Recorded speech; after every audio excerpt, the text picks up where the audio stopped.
بسم اللہ الرحمن الرحیم۔ شروع کرتی ہوں اللہ کے نام سے جو بڑا مہربان نہایت رحم کرنے والا ہے۔ الف لام میم ذالک الکتاب لا ریب فیہ، یہ کتاب ایسی ہے جس میں کوئی شبہ نہیں ہے۔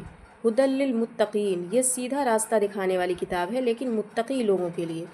الذین یؤمنون بالغیب ویقیمون الصلاۃ ومما رزقناہم ینفقون، یہ کتاب ان لوگوں کے لیے ہے جو غیب پر یقین رکھتے ہیں اور جو نماز قائم کرتے ہیں اور جو اللہ تعالیٰ نے ان کو رزق دیا وہ اس میں سے خرچ کرتے ہیں۔ والذین یؤمنون بما انزل، اور وہ محمد صلی اللہ علیہ وسلم پر اتاری گئی کتاب پر یعنی قرآن شریف پر یقین رکھتے ہیں۔ وما انزل من قبلک وبالآخرۃ هم یوقنون، اور ان سے پہلے بھی اتاری گئی کتابوں پر یقین رکھتے ہیں اور آخرت پر یقین رکھتے ہیں۔ تو یہاں پر میں یہ بتانا چاہوں گی کہ مکہ کے لوگ بیٹھ کر ایک بار قرآن شریف سن رہے تھے اور اس میں سے وہ کچھ نہ کچھ نقص نکالنے کی کوشش کر رہے تھے۔ تبھی اللہ تعالیٰ نے اپنا کلام شروع کیا نہایت ہی سادہ اور سمپل 3 ورڈ سے، الف لام میم۔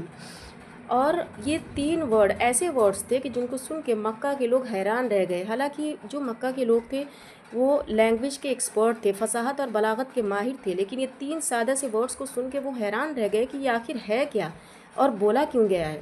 تو علماء کا کہنا ہے کہ اللہ تعالیٰ نے ان کو یہ چیلنج دیا ہے کہ یہ وہی قرآن ہے کہ جس کو میں نے ان سادہ سے ورڈ سے بنایا جو تم روزانہ بولتے ہو، لیکن تم سب مل کر بھی اس جیسا کوئی ایک جملہ نہیں بنا سکتے ہو۔ اور انہوں نے اللہ تعالیٰ نے بہت بڑا کلیم کیا ہوا ہے اس میں کہ یہ ایسی کتاب ہے جس میں کوئی شبہ نہیں ہے، مطلب اس جیسی کوئی کتاب ہو ہی نہیں سکتی ہے۔ باقی اور کتاب آپ دیکھ لیجیے، ہسٹری، جغرافی، سائنس، یا پھر کسی ایک سائنٹسٹ کا جو ریسرچ ہوتا ہے دوسرا سائنٹسٹ اس کو ریجیکٹ کر دیتا ہے، کسی ایک کی جو کتاب ہوتی ہے اس کو دوسرے جو ریسرچر رہتے ہیں ریجیکٹ کر دیتے ہیں، لیکن اللہ تعالیٰ کی کتاب ایسی ہے، قرآن شریف ایسی کتاب ہے کیونکہ اس میں کوئی شبہ ہی نہیں ہے، کیونکہ یہ انسانوں کا کمال نہیں ہے بلکہ یہ اللہ تعالیٰ کا اتارا ہوا کلام ہے۔ فی ھدی للمتقین، لیکن اس کو صرف وہی سمجھ سکتا ہے جو متقی ہوتا ہے۔ اور متقی کون ہوتا ہے؟ متقی ہونے کا مطلب یہ نہیں ہے کہ ایک دم پرفیکٹ انسان۔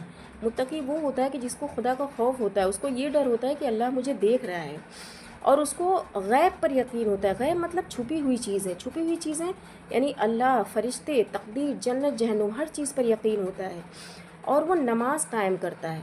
یہاں پہ نماز پڑھنے سے مطلب نہیں ہے بلکہ اس کو قائم کرنا ہے، اور قائم کرنا جب انسان نماز قائم کر لیتا ہے تو وہ اس کی زندگی کا حصہ بن جاتا ہے۔ وَمِمَّا رَزَقْنَاهُمْ يُنْفِقُونَ، اور وہ اللہ تعالیٰ کی دی ہوئی چیزوں کو خرچ کرتا ہے، اس کے رزق کو خرچ کرتا ہے۔ یہاں پہ دولت ہی صرف خرچ کرنے سے مطلب نہیں ہے بلکہ اپنا نالج، انرجی، ٹائم بھی خرچ کرنا ہے لوگوں کے لیے۔ والذین یؤمنون بما انزل الیک وما انزل، اور وہ اللہ تعالیٰ کی اتاری ہوئی کتاب پر اور اس سے پہلے بھی اتاری ہوئی کتابوں پر یقین رکھتا ہے، اور اس کو آخرت پر پوری طریقے سے یقین ہوتا ہے۔ اور آخرت پر مطلب یہاں پہ ایمان لانے اور یقین میں بہت فرق ہے۔ ایمان کا مطلب یہ ہوتا ہے کہ آدمی کا ایمان کبھی کمزور پڑ سکتا ہے لیکن یقین کبھی کمزور نہیں ہوتا ہے۔ اور جب انسان یہ سوچ لیتا ہے کہ مجھے آخرت میں اللہ تعالیٰ کے سامنے کھڑے ہونا ہے، ان کو جواب دہ ہونا ہے، تو جب بھی وہ کوئی ڈیسیژن لیتا ہے تو پہلے وہ یہ سوچتا ہے کہ کیا میں اللہ تعالیٰ کے سامنے جواب دے پاؤں گا، اور بندہ اگر یہ سوچ لیتا ہے تو اس کی پوری زندگی بدل جاتی ہے۔ تو یہ جو ہماری 3 آیت ہیں یہ ہماری پوری زندگی کی کمپلیٹ ہماری پرسنالٹی ہے۔ کیا ہے؟ ایمان ہے، نماز، رزق اور آخرت پر یقین۔ اور اگر یہ سوچنے کی ضرورت ہے کہ کیا ہم قرآن شریف کو صرف نالج کے لیے پڑھ رہے ہیں یا اپنی زندگی بدلنے کے لیے پڑھ رہے ہیں۔ اگر ہم اپنی زندگی بدلنے کے لیے پڑھ رہے ہیں تو یہ قرآن شریف ہم کو ایسا بدلتا ہے، ایسی ہدایت دیتا ہے کہ ہمارے دل کو روشن کر دیتا ہے۔